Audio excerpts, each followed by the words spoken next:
Hello students, अब हम अशोक बौद्ध वास्तुकला के एक प्रतीक के रूप में पढ़ेंगे, जिससे रिलेटेड काफ़ी क्वेश्चंस पूछे जाते हैं।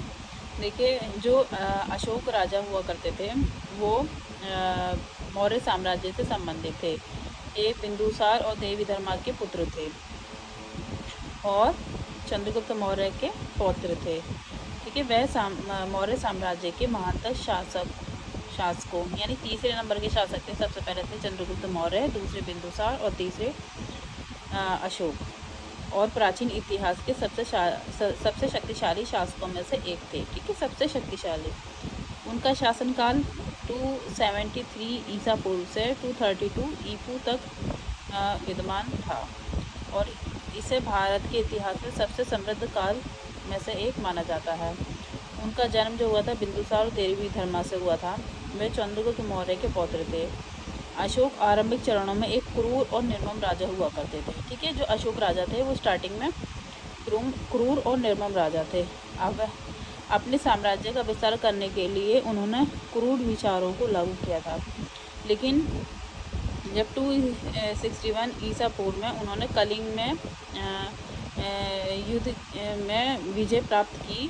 ठीक है, जब कलिंग में उन्होंने आक्रमण किया और युद्ध में विजय प्राप्त की और अत्यधिक रक्तपान देखने के बाद उनका हृदय चेंज हुआ और यही उनके जीवन का रूपांतरकारी क्षण था और उन्होंने अहिंसा और बौद्ध धर्म के मार्ग का अनुसरण करना स्टार्ट किया। ठीक है, उन्होंने लगभग 260 ईसा पूर्व में बौद्ध धर्म को अपना राज्य धर्म घोषित भी किया और उन्होंने बौद्ध धर्म का प्रचार प्रसार करने के लिए काफ़ी स्टेप भी उठाए थे।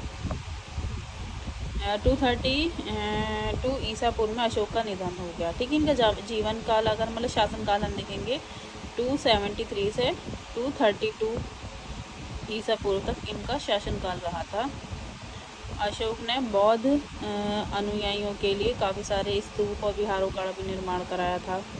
उनके स्तूपों में से है एक जो काफ़ी नामी गिरामी इम्पोर्टेंट है, सांची का स्तूप, जो कि सन 1989 में यूनेस्को ने अपनी धरोहर के रूप में ऐड किया था अपनी लिस्ट में।